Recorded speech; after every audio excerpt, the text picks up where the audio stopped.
Yo, what's going on, snipers, and welcome back to our New York Islanders franchise mode here in NHL 25. So, in last episode, we simulated more of the season, kind of weighed our options a little bit, and we're still in a spot that I don't really know what to make of our team. We are 22-8 at the moment, so we are finding ourselves in a little bit of a bad spot because if you look at the standings here on the side, you can see we are dead last in the Metropolitan Division with 48 points. The last wildcard spot is on 56 points. However, we do have 3 games in hand. So I honestly don't really know if our team is going to make the playoffs here in year number 1. But obviously, we're going to try and push to get into the playoffs regardless because we've been getting some good goaltending from Ilya Sorokin and our defensive play has been good. But we just haven't been able to find our offense yet. As you can see here, over on the side, we are 31st in offense, but we are 5th in goals against. So it's been really solid defensively, except for on the penalty kill, I would say. And then our power play hasn't been good either. So our special teams have been definitely a bit of a problem. But obviously we could address that type of thing in the offseason. But I'm really surprised that we're still actually a good defensive team, all things considered. So we're obviously going to try and make ourselves better offensively, probably in the like around this trade deadline, just to basically give us a better chance at scoring more goals. And maybe that's what this team needs to actually make it into the playoffs. But if we don't make the playoffs here in year number 1, I wouldn't say it's the worst case scenario, but obviously it would suck considering this team should be a lot better on paper, but they just haven't been able to simulate good. The Eastern Conference is kind of a war zone at the moment, so it's a bit of a crapshoot on who actually makes the playoffs and who doesn't. But anyways, before we make some tough decisions and maybe make some trades and simulate the rest of year number 1, let's get into your guys' comments and see what you guys have to say about last episode. So the first comment is from Michael Dos, who says, I would trade away the Engvall contract and get Vatrano. So he's saying to trade away Engvall and bring in Vatrano. We were thinking, obviously, Frank Vatrano is maybe the option for our team to bring in, because if we look at the trading block, which I don't remember which part of this is underneath, where was it again? Oh yeah, right here. Okay, if we go to Browse Trading Block, Anaheim has Frank Vatrano on the block as an 84 overall sniper, and he's had a pretty good season so far in Anaheim. I think he's definitely a player I would be looking to bring in. 38 points this year through 51 games, also 15 goals, which would be one of the best goal scorers on our team if we did bring him in. So I think I will be looking into bringing in Frank Vatrano. I don't know what it's going to cost us to get him, but I definitely think bringing him in would be a nice little upgrade from somebody like Pierre Engvall, who honestly could get dealt to the Ducks because he does have, I believe, the Ducks on his list of teams that he could go to. Then the last and final comment is from James Blum, who says, I would be careful to simply do a swap of guys with 1 year, Palmieri, Vatrano. If we want to see what this team could do now, I would try adding Vatrano and Aube-Kubel to shore up the offense, or William Karlsson is a very Lou-esque move that would make the top 6 stacked and definitely worth the top pick. Or if we want to write just off this year, we could trade guys like Palmieri. As much as it's a shame to part with veteran players playing so well, the Islanders need to add value. Trading Palmieri for Kamel or Savoy could make sense, since in the real world Engvall was just sent down. I don't know if it makes sense to trade him.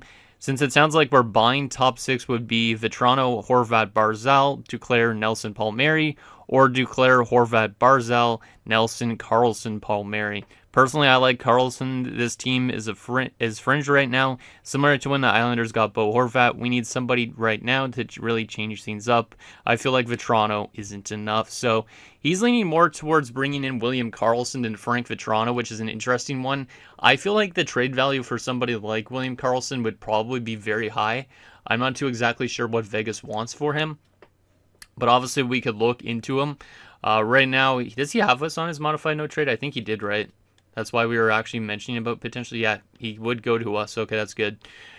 He's still signed for 3 years at 5.9. That's a little bit of a cap constraint. That's the only problem I have with him. Like, if we were to bring him in, I would want to move probably Engvall's contract in that type of thing, just because I think basically that way we're at least saving a little bit of term with that contract that we bring in with William Karlsson. Because obviously that's going to hurt us in terms of re-signing guys like Noah Dobson, also Romanov, those guys that are RFAs this offseason. Holmstrom, I believe, is still an RFA as well this upcoming offseason. So that's the only thing I'm a little bit worried about bringing in somebody like William Karlsson. However, he has been simulating very well. You can see the season, 47 points in 52 games. He would definitely help out the offense on our top 6 a lot. but I don't really know if the value is worth it. Like, it depends, I guess, on what I would want from us for him. But he could be a decent option for the top 6. That's why I was leaning more towards Frank Vatrano, just because he's only got the 1 year, so it would free up cap space going into the offseason as well for the future guys. But maybe we could try and find a way to bring in both of them. But I don't know if we can, because both of them probably have good enough value. So we might have to only take one of the two. So we'll probably try and see what one we could get.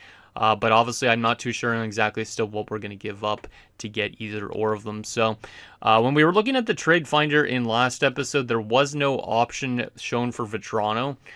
So we'll have to kind of just see on our own. What is the cost, though, for somebody like William Karlsson? Like, does Vegas have any interest in any of our players in exchange for him? Nothing's found on an open trade block, which means, yeah, there's going to be basically, we're going to have to figure out our own trades for these guys, which kind of sucks. I was hoping that there would at least be an offer, but let's already try and work some magic here before the trade deadline. I know that now that there was a patch actually today I'm recording this, the trade deadline minigame will not crash when you intervene into it, so that's good. But obviously I think we need to make moves earlier than the trade deadline this year if we want to get back into the playoff mix. So let's see what the cost would be for somebody like William Karlsson. If we go first to Vegas, I don't know why Vegas would want to move on from Karlsson, though, and Shea Theodore and all that. It doesn't make sense, though. Like, from a logic standpoint, Vegas is 30, 12, and 10 right now. So they are killing it this year. Why would they want to get rid of one of their top centers in William Karlsson? I guess technically because that way Hurdle could get more ice time, maybe. Maybe that makes sense unless they're using Hurdle as a left winger. Like, is Hurdle playing on the center spot right now this season or not? I'm curious on that. Let's see. Face-offs. Yeah, he hasn't taken a lot of face-offs, so they're definitely using him more as a left winger at the moment. However, since he has quick draw, maybe that's why they want to put him up there, and then Roy could be on the third line, which is a really good third-line center to have. Brett Howden. Maybe they just have too much depth down the middle, and that's why they want to offload him, but I don't still see it making that much sense with their position in the standings. But let's still see, anyways, what it would cost us to get somebody like him. So they do have interest in all of our draft picks, which is interesting. What about prospects of ours or players? So they have interest in, I think his name's Jesse, right? Yeah, Jesse Pulkkinen. They have interest in Pulkkinen, but none of these guys have any value, these prospects. That's the one problem I have, is we could give up some of these prospects, but they don't have the value. So likely to get somebody like William Karlsson, we'd have to give up draft picks, which right now we just have our normal picks. We don't have a second rounder for next year. I wouldn't give up our first rounder because that's a major risk that we might not make the playoffs. We would be over the salary cap as well by only $2 million if we were to do this. So we'd have to add a roster player to this movement. So let me just see first. The second round pick, how much value does it have? Not a lot. We'd have to add, like I said, a roster player into this deal, which in that case, the player I would be looking to move would be Engvall. And you can see Engvall has like barely any value. So I don't think it would work probably to trade for William Karlsson as much as we want him. If we wanted to move and get him, we'd probably have to move on from somebody else as well. Like Palmieri has a good chunk of value, and he is a pending free agent, so we'd probably have to move on from Palmieri, and then we would have to try and find a way to get Frank Vatrano on this team to replace Palmieri. Oh, wait, does he not have interest in Anaheim, Kyle Palmieri? Actually, no, this is Vegas. He doesn't have interest in Vegas. I forgot about that. Ooh. So we wouldn't even be able to move Palmieri to Vegas unless he really wanted to go to Vegas, which I think he would be willing to just based on how good they are right now. But you never know. Yeah, I don't think a second in Palmieri would work. I don't think that would be enough value. I think William Karlsson is just too much trade value for us because by comparison to like our entire roster, if we look at our entire roster, the only comparison in value that would be remotely close would be Noah Dobson. And Noah Dobson has more value than him. You have guys that are on no trade clauses. We're not moving Barzal. Brock Nelson's maybe a guy that we would deal, obviously, away, but that would give us basically a bit more solidity. I know you guys say Brock Nelson should stay here, which I understand why you say he should be. But would Brock Nelson go to Vegas? He would not. We'd have to get him to waive to go to Vegas. Okay, that's interesting. Yeah, I don't think there's any way we're going to have enough value to get William Karlsson. And William Karlsson isn't a huge upgrade from Brock Nelson. He is maybe a little bit of an upgrade, not too much of one. But yeah, like the trade values are probably not very close. Or they might be close, and then we could add a pick. But it's either that or there's nobody with value that would actually afford it. Like, we'd have to give up our first rounder straight up to get William Karlsson. And like I said, that could end up being a lottery pick, which means it could end up being a good prospect. Because if we look at that first round pick value again, it would probably cost us a first and, yeah, like a roster player that doesn't have a lot of value. So it would probably cost us like a first round pick, and we'd have to find somebody with a cap hit for 1 year that's not super high value. Actually, yeah, somebody like Engvall, if we got him to waive, would work. But I don't know if that's something I'm leaning towards doing. Oh boy, this is tough. Mike Riley, I wouldn't move yet. Wallstrom is only making $1 million, but I would still not... Would that free up our cap space? No, it wouldn't. Yeah, so I don't think trading for William Karlsson makes sense just because of our cap constraint at the moment. I know it would be a great addition to have William Karlsson, but I don't think I could find a way to swing it without it making any sense. So I think probably we might just have to settle with Frank Vatrano. It makes more sense that the Ducks would move on from somebody like Vatrano because they're 21, 21, and 9, and he is on an expiring deal. So I think this would make more sense for us to bring in Vatrano. And hopefully it's enough. It might not be enough, but we honestly might have to do something like this anyways. So if we're looking to trade away Engvall, they would take Engvall, I believe, right? They don't have any interest in Engvall, but Engvall would go to Anaheim, right? I believe. Or was it Palmieri? No, Engvall would go there. So, yeah, the value is definitely not close. We'd be over the salary cap still, but not by much. Like, literally less than $100,000. That's actually kind of insane. So I would probably have to get them to retain like even just 2%. Maybe not 2% here. There you go, 2%. No, it still says we're going to be over. I know the AI doesn't like retaining it. Okay, there you go. We'd have to literally get them to retain only 3% of the contract, just because or else we'd be like just a bit above it. So we could make this work, but I don't know if they're going to want to take on Engvall, to be honest. And then also, like, what pick do I give with this? Do a second rounder? Yeah, that could work. It could work. I wonder if they would do this. Realistically, it gives them another good left winger. But let's see. How does... wait. Yeah, we want to stay on Anaheim. We want to go to the left wing side of things. How strong is their left side? It's not the strongest. They do want to move on from Fabry. Cutter Gauthier is obviously on that side. Killorn signed for a couple of years. Yeah, maybe he could slot in into the left wing side of things. Or they could use him as a right winger instead, because he can play both sides, I think. Which, yeah, the right side they could maybe get him into. Because Colangelo isn't technically ready yet, I would think. Yeah, we might be able to make something work here. I think this is probably the only thing we could really lean towards doing. And it would free us up cap space in the offseason to re-sign like Noah Dobson potentially longer, Romanov. So I think this is a good deal long-term to help us with our cap situation. And it also gives us a chance to get back into the playoffs. We don't also give up our first-round pick, so that way we at least still have potentially a good prospect coming in this year's draft. And that way we could still stockpile our draft prospects a little bit. But I just don't think we could afford William Karlsson.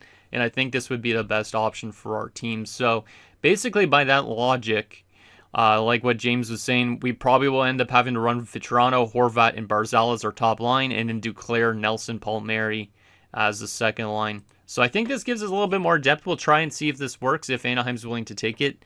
I might have to find a way to add more picks to this, just because obviously I don't know if they're going to like that they have to retain a little bit of money on this, but they're also getting a player that's signed for 6 years, so there is a chance that they might ask a bit more of us, which in that sense, I guess I could add other picks to this if it for some reason doesn't go through. Yeah, I could easily add like a 7th rounder. That's not a problem. And then they have interested in Jacob Skarek. We could always throw Skarek into the deal, or somebody else like one of these prospects that aren't going to pan out. Like we could always throw in Maggio or something like that. He's 22 and only a 69. We could easily throw in a prospect if we want to. So, will this work, though? Will Anaheim take Engvall's contract on in a second rounder just so we could get Frank Vatrano on the team? That's accepted. Okay. Wow, I was kind of not expecting it to get accepted right away, but Pierre Engvall has left the team. I know you guys think it might be a little bit unrealistic considering in real life he was just put on waivers, but I think it's a good move. We have freed up a bunch of cap space long term. We give ourselves a chance maybe to become a better offensive team. Now, it does say we're over the cap still on our side, which is kind of weird, but I think we should be able to call up Frankie V and get him into the lineup. But that should hopefully give us a little bit more of an offensive boost for the rest of the season. So if we go to roster moves, did Vatrano get sent down to the AHL? Hopefully not, because that'd be kind of annoying. No, he did not. Okay, perfect. So Frankie V should be up here, which he is. He's just not in the lineup. This also will give us a chance to scratch Liam Foudy, which is good. Or, actually, who's injured right now? Nobody's injured right now. Okay. We'll put Lee down to the third line. We'll put Brock Nelson down the middle, wasn't it? Let me just take a look at what those lines were projected as again. So Horvat, Barzal, and Vatrano, and then we have to have Nelson with Palmieri and Duclair. So, yeah, this gives us definitely a lot more left-wing depth, which I do like. And hopefully Frank Vatrano actually works well with Horvat and Barzal as well, it seems like. So I think that might be a good addition, to be honest. I really hope it works out in our favor. Those guys' healthy scratches is okay. Is there anybody I could call up from the minors? Probably not with our cap space situation. So that might be the only move we make. We might make more as the season goes on, but it really depends on how our team actually simulates. So yeah, very, very happy with that addition, I think, at least right now. Hopefully Frankie V could be really good here. Like, how has he been in his last few games, at least, like the split stats? He's got 9 points in his last 10 games going into this trade that we made. So, but interesting to see what he could do. And then in terms of his last few games here, yeah, you see he's not picking up a lot of goals, but hopefully he could still help out the offense a bit more in that top six. And like I said, it does give us more depth on the left side of things, because now we have 384s all the way down on the left side. Down the middle, we're a little bit stronger. Right side's still a little bit weak, I would say. But I definitely think we are a stronger team, potentially, going into the rest of the season. And also, it does strengthen us in terms of the cap space. Like I said, frees up cap space. I don't know how good how good Engvall's going to do in Anaheim, but I think that should hopefully give us a better chance to make the playoffs this year if we start winning some games. So we're obviously going to take the season, the rest of this a little bit slow, because we still might make more moves depending if we're going to be a playoff team or not. But we do have a break coming up, so let's go through these 5 games up to that break and see if Vatrano could be a nice little addition to this Islanders team. I actually should make sure he's on the power play too, because obviously the power play is probably an important spot for him to be in, just because he's a sniper after all. I do want to make sure that he's in the power play. So if we go to edit lines here, he should be on the PP unit. Let's see, power play. Man, this is kind of slow, this game sometimes. He's not on the first unit. I got to get Horvat back down the middle in this power play, just to make sure it's a little bit more accurate. I guess we'll get Frankie V on the second unit if he's not already, which he is not. I'll take Pajot off the power play. I think Pajot isn't a power play player. He's a PK guy, in my opinion. So I'll take Pajot off the PP, and we'll get Vatrano into it. So hopefully that gives Vatrano a chance to get some more points with that extra ice time. I don't think he'll be a penalty kill guy unless it wants him on a PK. Why the heck does it keep on putting Horvat on the wing over guys like Cizikas? It's kind of weird. Because Horvat's a lot better down the middle. Pajot needs to be down the middle. For some reason, it's always changing to center to a winger. It seems like. Okay, that seems fine. All right. Let's continue to simulate. I did see we won the first game against Tampa, which is good. But then we lost to Florida. We still have a few more games. 3 more games before that break. And then we'll take a look at Frankie V's stats with us up to this point. There's 2 wins with Frankie V. How about against Winnipeg? It is a 7-3 loss, and then we lost 3-0. We're still pretty inconsistent here. Oh, boy. I feel like we're going to miss the playoffs this year. Just, it seems like too much losses too early. Like 22, 25, and 8. Like, I think if we get back into the playoffs, it's going to be literally by the skin of our teeth. We have also dropped from 6th in goals against to now 10th. So stuff is starting to get a little bit worse for this team, unfortunately, which is not good. But I was hoping that Vatrano would be enough to help us into the playoffs. But I don't even know if we're going to make the playoffs at this stage. And I don't even know if William Karlsson could have saved this team. But what I wanted to take a look at was Vatrano's stats here with this team so far, see if he's actually doing well through those first few games. 1 assist in 5 games. Yikes. And he's already got 6 penalty minutes. Yikes. Only the 1 assist.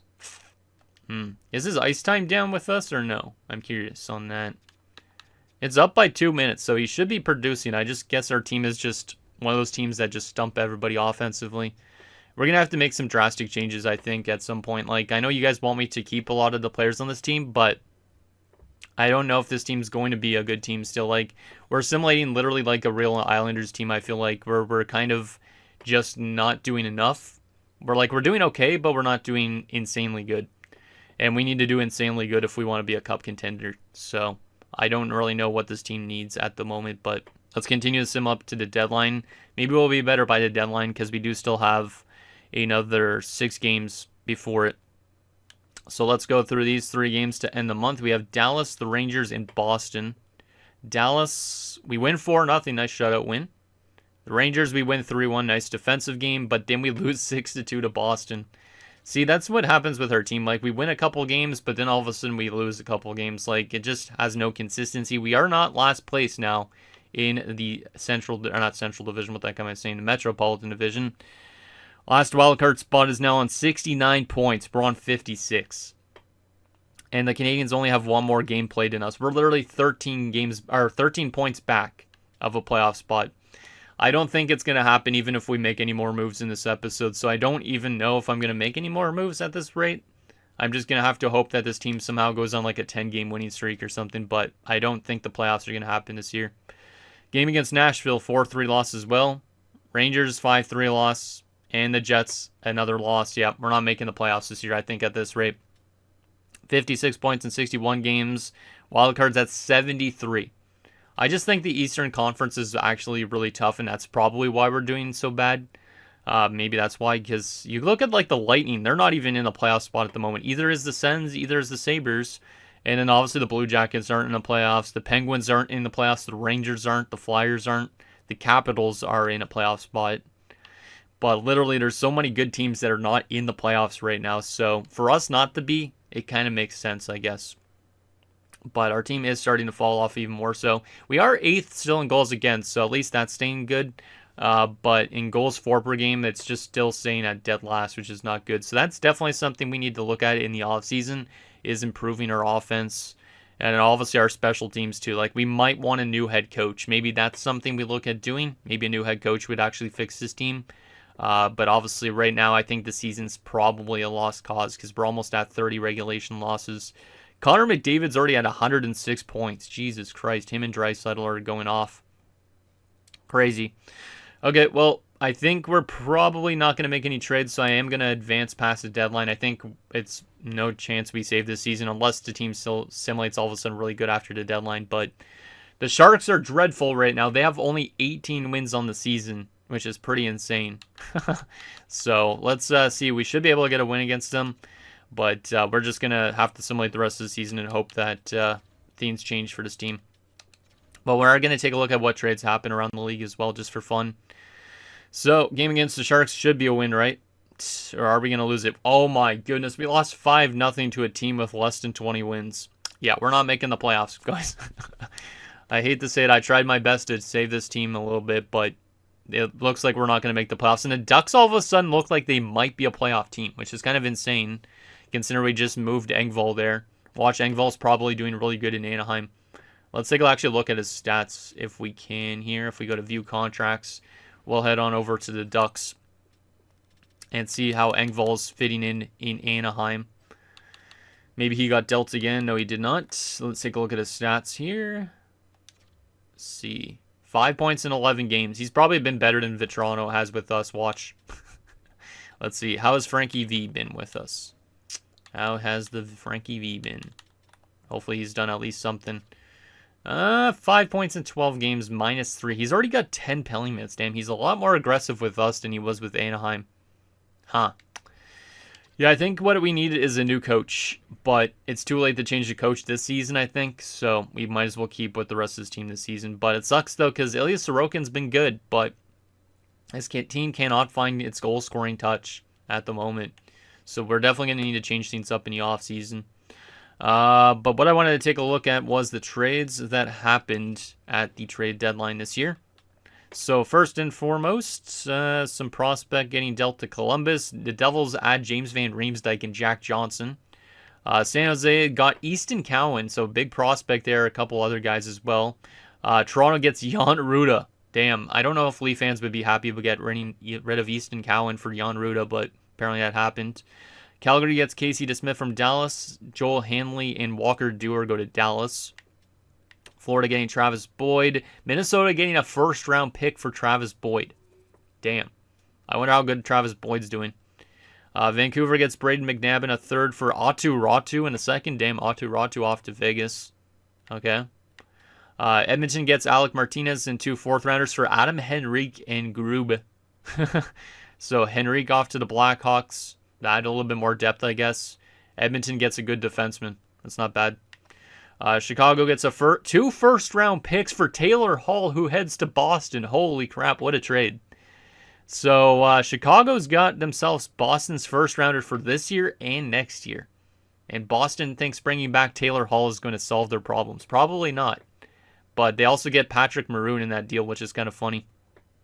So, shout out to the Boston Bruins. LA gets Ville Husso in a 5th from Detroit for a 2nd and a 3rd.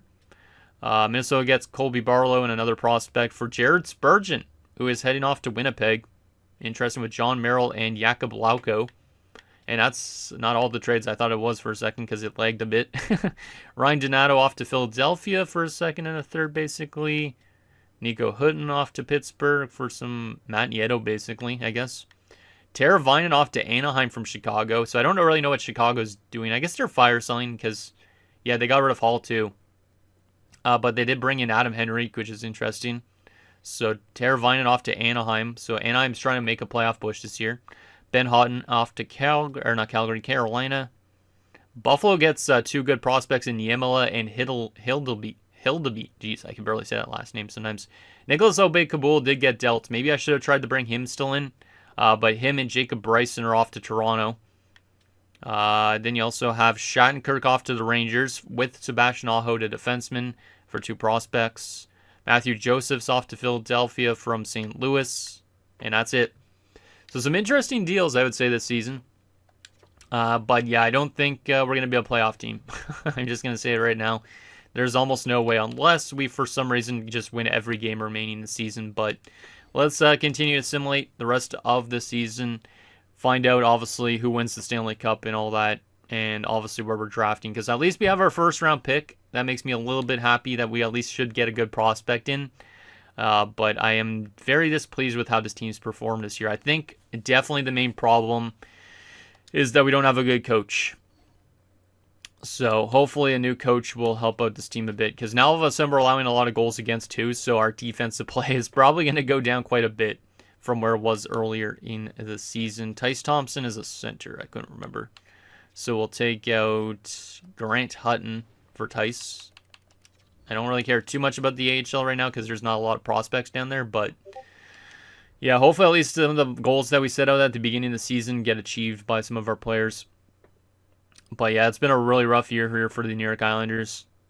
And we definitely have a lot of work to do to get this team to being actually good. Now we're on a little bit of a streak here. 2 wins in a row, 3 wins in a row. It's too late probably for that though. And we're only hurting our draft chances. But oh well. We lose there and lose there. Okay. Yeah, we're definitely going to have a pretty good pick this year, I think. We already have 36 regulation losses. We are actually still in last place, which is insane that we're actually worse than the Blue Jackets. And we're not dead last, though, in the Eastern Conference. Buffalo and the Sabres are worse. But yeah, we're definitely not making the playoffs. Wildcard's on 84 points. That's craziness. Okay, let's get the rest of this regular season done. And then we'll take a look at some player stats and all that. And wrap up this first season. We beat Tampa there, game against Minnesota. is a loss, of course. Yeah, we're really, really inconsistent. We're going to probably hit 40 regulation losses this season. Shalowski doesn't matter too much. Are we going to hit 40 regulation losses? Shootout win there. Game against the Flyers is a win, okay. But then we lose 7-4. Yeah, we're having really tough defensive games over the last stretch, so I think our goals against is going to get a lot worse for the rest of the season. But we do finish 34, 39, and 9. I would say that's definitely a displeasing season for our team. We actually didn't finish last place. Looks like the Blue Jackets had a rough stretch near the end of the season. They finished with 67. But technically, we were the 4th worst team in the Eastern Conference. Yeah, that's not great. Not great at all. At least we tried by bringing in Frank Vatrano, but I don't even know if William Karlsson would have really saved our team or not. Obviously, we could revisit bringing in somebody like him maybe in the offseason, but first, I think obviously a coaching change is in need for sure with this team. But let's take a look at our standings here, see where we finished this season. So in terms of the entire league, the Edmonton Oilers winning the President's Trophy with 119 points. We were technically not a bottom 10 team, it looks like. Actually, maybe a bottom 10 team. Wait, this is 3, 6, 7, 8, 9. Okay, we are the 9th worst team in the league. So we don't really have great odds for the top pick, but who knows, maybe we get lucky and win a draft lottery this year. I don't know if that's going to happen, but way down there in the standings, we finished as the 2nd worst offensive team. The worst was the Ottawa Senators. We only scored 2.6 goals per game, and the best team scored 4.17, but that's a long shot better for the Oilers, and that's because of the McDavid and Draisaitl effect. Goals against per game, we were kind of like mid-table, looks like. So this is 9, 10, 11, 12, 13, 14th. So defense was okay. It was kind of average. Obviously, it did fall off a bit in the second half, but we are definitely more of a defensive team than an offensive. Our power play percentage was one of the worst in the league. Not the worst, but still one of the worst in the league. And our penalty kill was... Actually, it looks like it maybe improved a little bit since we last looked. I don't know, but it was still around mid-table. So defensively, I'd say this team was okay, but obviously the offense needs to be much better. And we need that consistency too. We were really good on home ice, actually. 23, 16, and 2, but away from Long Island, we were not good. 11, 23, and 7. So we can't win on the road. That's a bit of a problem. All right, let's take a look at our player stats for the season. So starting off with our centers. So here's Bo Horvat's stats, 69 points in 81 games. Pretty good season for Bo, all things considered, I'd say. How about his face-off percentage? 59.1. So easily going to get that goal that we gave him at the beginning of the season, I think.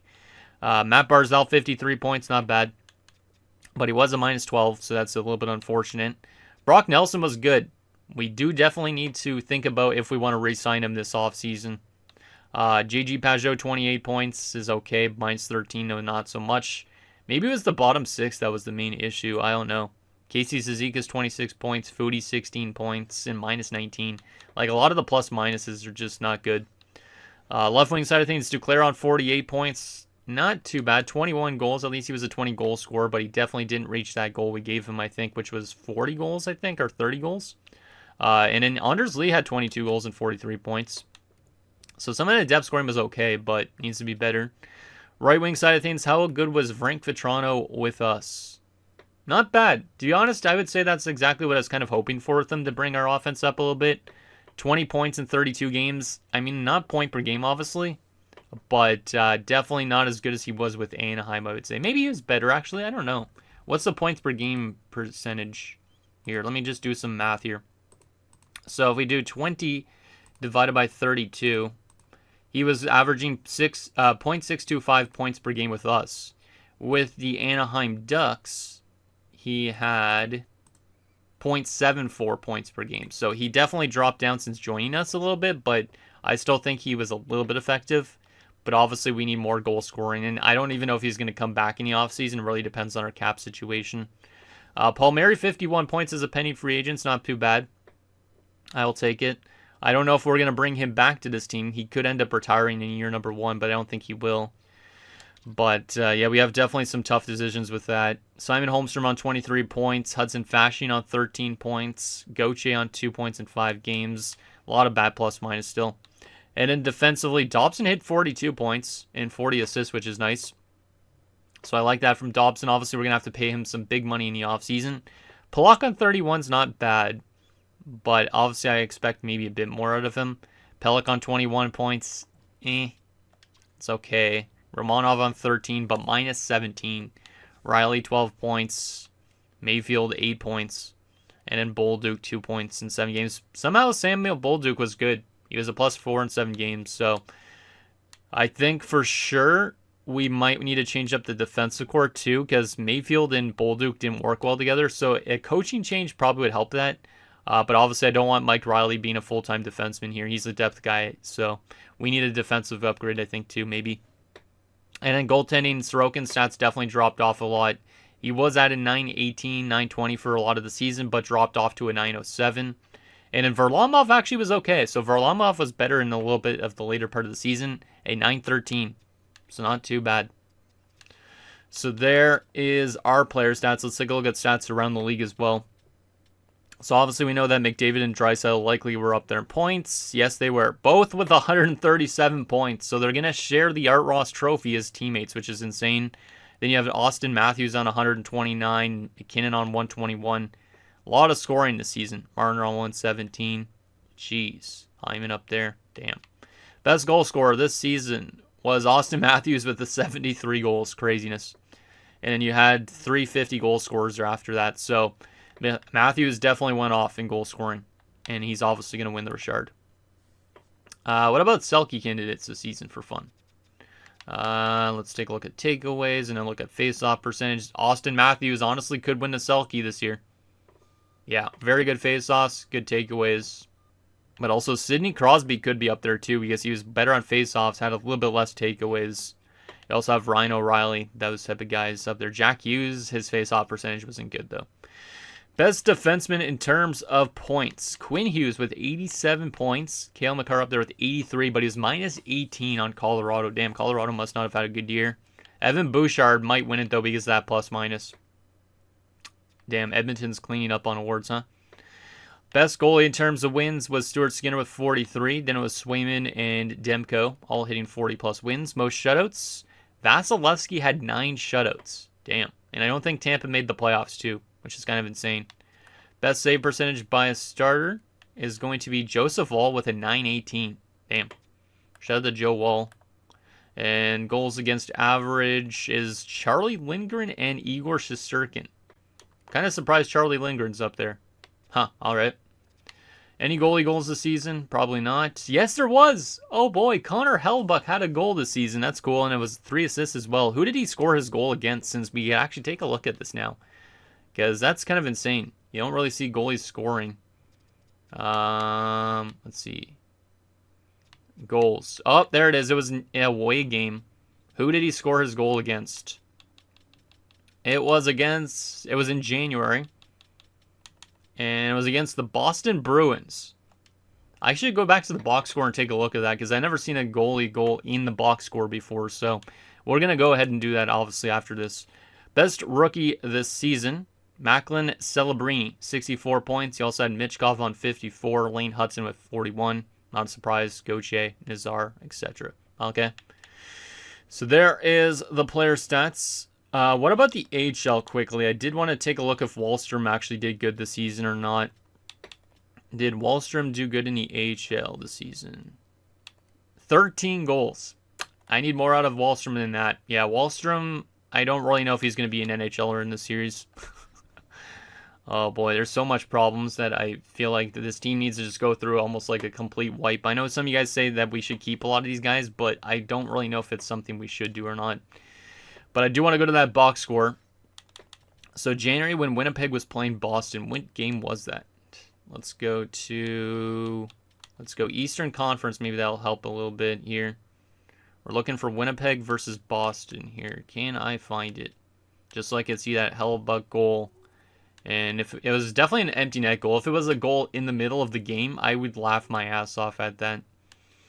Let's see. I know it adds a little bit more time to the episode, but I want to make these a little bit more story in depth, you know? It's kind of cool to see a goalie score a goal. Winnipeg and Boston. When did they play each other? It said in January, so that's got to be this month for sure.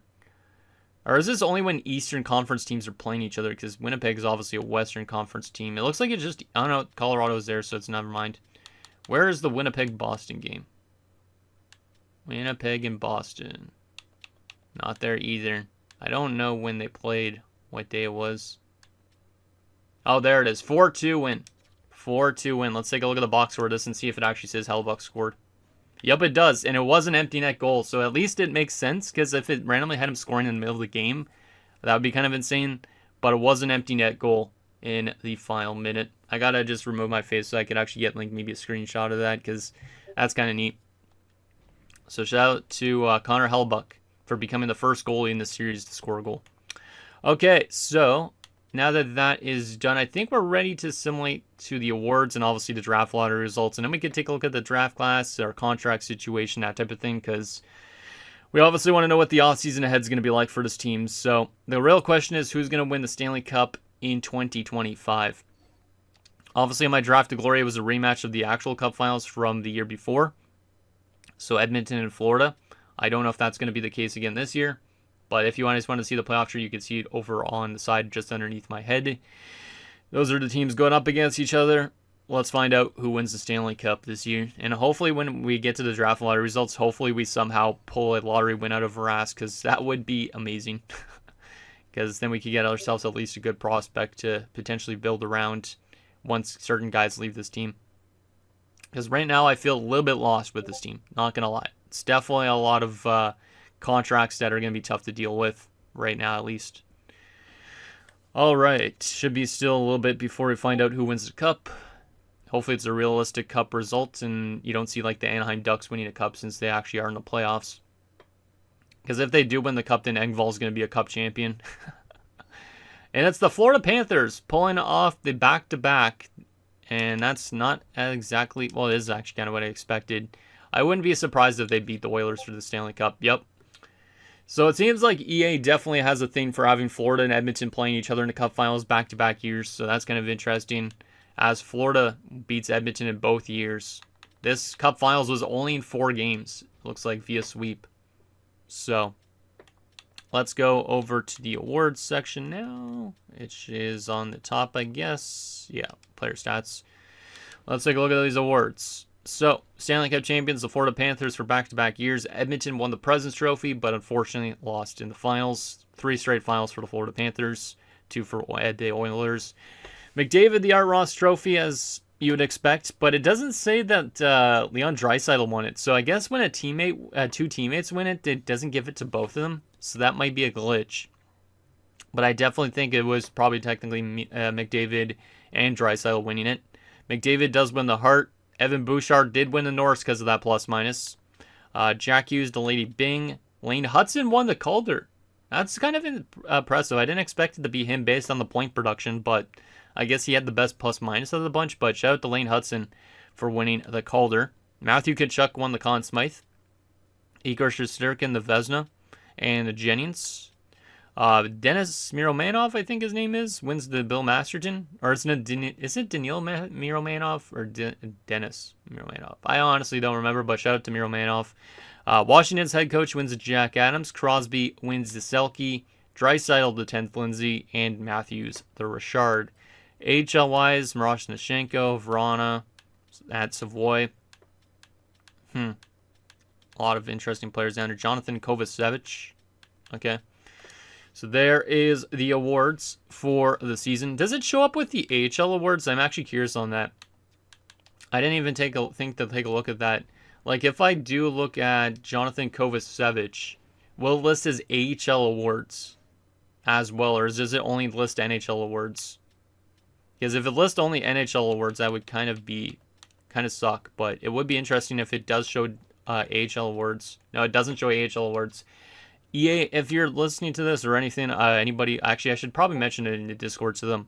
But if a player wins an AHL award, let it track the AHL awards too. That way you can see if there's a guy that's killing it in the NHL and AHL in terms of awards. So If you could do that, that would be nice. But obviously, I don't know if it's something that's going to take a lot of time to add to it. But I think that would be kind of neat if that was the case. Okay, so there is that. Let's continue to assimilate up to the draft lottery results. Find out where we're drafting. Hopefully, we somehow move up because that would be really awesome. And we do move up. Let's go. Okay, that makes the season a lot better. Okay, we do move up. We had a rough year. We moved from 9 to 2, so the draft lottery was on our side. San Jose will have the top pick this year. I'm glad we didn't move our first round pick this year, because or else whoever we traded with would have literally just got the second overall selection. So that is massive. In terms of retirements, there's probably not going to be anybody really. Corey Perry retires, losing in another Cup Finals, which is kind of funny. Shea Weber, Giordano, etc. Okay, what about goalies? Kincaid.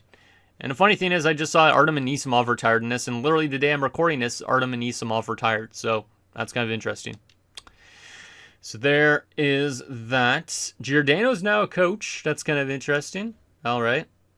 Coach retirements. Did we lose any coaches? No. Okay. Well, we are going to definitely need to look at changing coaches this offseason. In terms of draft interviews, is there any good prospects that we need to scout? Oh, boy. We have the second overall pick, which means we could either get a real player like Anton Frundell, or we could try and get somebody like a defenseman like Keith Knighty to make us better defensively. We could bring in power forwards like Roger McQueen, Porter Martone. There's also Michael Misa. So we're going to get ourselves a good prospect, but it's going to probably have to be a real guy, unfortunately, this early on. But, I guess we could interview Anton Frundell, but I know he's a medium elite for a fact. This Glebov guy, I wish we knew what he was like, because if he's the first overall selection this year, and he's a franchise defenseman, I would probably want to try and move from 2 to 1, but I don't know if it would be really tough for us to do. But let's interview the guy that's potentially supposed to go first overall, because who knows, maybe Frundell goes first overall, and then we get the defenseman. So we kind of want to know what he's like. Let's see, what is his play style like? You know, obviously his readiness, he's going to be NHL ready. Offensively inclined defenseman. So he's an offensive defenseman. Is he in a franchise offensive defenseman? That'd be amazing if he is. If he's a franchise OFD, I definitely will have to try and move up. I don't know if I could find out for sure if he's a franchise player, but let's see what his greatest strength is. It is his skating, not really surprised. So he's an offensive defenseman, supposed to go first overall. I kind of wish we had a Russian scout this year, because an OFD, he's probably just elite, but those are what his attributes might be like. So at least we have a little bit more knowledge on him. Would you guys try and move up for the top pick? Because that way we don't have to take Frundell. I feel like we need offense from the back end, and Sergei Glebov could be that guy. So I honestly might try and move up next episode, if you guys think it's necessary that we do that. Actually, I don't even need to interview Frundell, because we know that Frundell is already elite regardless. Trying to think what we would logically do. Like, what would our order of drafts be like? If we move up, we could get Glebov, maybe. Yeah, I feel like we could definitely get Glebov if we try and move up. The only thing is, would San Jose want to move that top pick? I don't know if they would. I definitely think it's worth trying to move up for, though. Is there anybody else I should do interviews with? You might be an elite player, but you're supposed to go late first round. You're 1 year out only, which is kind of insane. Maybe a lowly power forward and John Caron. We'll pin him for sure. Aside from that, no guaranteed low leads. Okay. Okay, so that's good. Final few things we got to do to wrap up this episode. Contract situation and progress reports. So, first and foremost, the progress reports. Any good growth or statistical growth? Romanov's growing. That's good. Actually, no, he's dropping off statistically a bit, but got some natural growth to him, too. Liam Footy's also growing a little bit. Bo Horvat's got some statistical. Brock Nelson's dropping off already. So that's one thing where I'm a little bit hesitant to re-sign him, because obviously if he's dropping off, he might get overpaid. So we got to think on that. Anders Lee's also potentially dropping off here. I know some statistical growth, so no drop off yet, but yeah, Brock Nelson's starting to have that decline a little bit, especially in his skating. So William Dufour is growing, so he might be on our team next season, which is nice. Sorokin's still growing a little bit. All right, what about in the system? Polkinen's growing. Looks like a good chunk of prospects are growing, but most of these prospects don't have potential anyways, so I don't really care too much about a lot of them. But like Tikanen's up to a 72, which is good. So at some point, a lot of these guys are going to get replaced for sure because we don't really have a great prospect pool. Okay, so there's progress reports. Finally, the contract situation for this upcoming offseason. So these are all the expiring contracts we have to deal with. And let me move my face so you guys can see a little bit more in depth. Noah Dobson's obviously the big one. He does not want an extension. So hypothetically, if we move to the first overall selection this year, we grab ourselves a right-handed offensive defenseman, and then we qualify Noah Dobson. If he gets an offer sheet, do we just take what the offer sheet is? Like, there could be a chance we could get tons of good first-round picks for Dobson, and then we wouldn't have to pay him, and we would already have a replacement if we move up for the first overall pick. He was right-handed defenseman, so that's something that we could do. Or we could just commit to Noah Dobson long-term and sign him to a big deal. Because he's probably trying to get a lot of money. Let me just see this. Oh, wow. What the hell? Yeah, he's going to be definitely a tough one to bring sign. Look at that asking price when you go to 8 years. $17.5 million. So there's a good chance that we might be walking him straight to free agency. So that's why I might qualify him. I'm not too sure. Then we have Palmieri and Nelson, who are obviously guys that are good here, but they're also getting older and might start to decline. They don't really want too much. Palmieri for 2 years is actually relatively cheap. For 1 year, he wants over 3. So he wants a little bit more solidity to his contract. Brock Nelson is looking for 4.95 for 3 years. So he wants a bit of term, and he's already dropping off. Tough decisions on that. Frank Vatrano, who we acquired, would be nice to bring back. He's asking for similar money to Brock Nelson. So we could probably choose between one of the two of them. Or bring both of them back. I don't know. What about Romanov as an RFA? He doesn't want too much either. Okay. We might be able to afford a good chunk of these guys back now that we have some cap space saved up from losing Engvall. Holmstrom only wants the 1 year. That's fine. Bolduc wants 2 years and over $2 million already. Yeah, we definitely need to get rid of a defenseman if we want to get Sam Bolduc in full time. And then the other guys probably don't matter too much, but I want your guys' opinion on basically who should come back to this team for the next season. And then Skarek probably could stay in the AHL for another year unless he's wanting to be an NHL goalie already, which I don't think so. Oh, he does. He wants a one-way deal? I can't give him a one-way deal. There's no way because we have Varlamov. So that's another tough decision on its own. Damn. All right. So anyways, guys, that's going to do it for this episode of our New York Islanders franchise mode. So in next episode, we will obviously take it to the draft and re-sign stage. We are going to probably set some, obviously, off-season stuff in the episode afterwards in terms of, like, getting players to grow a little bit. But I need your guys' opinion. So first and foremost, who comes back to this team next season? Who would you let go of? Secondly, would you try and move up from number 2 to number 1 so we can grab that offensive defenseman? Because I think he could be a lot better than just grabbing somebody like Anton Frundell.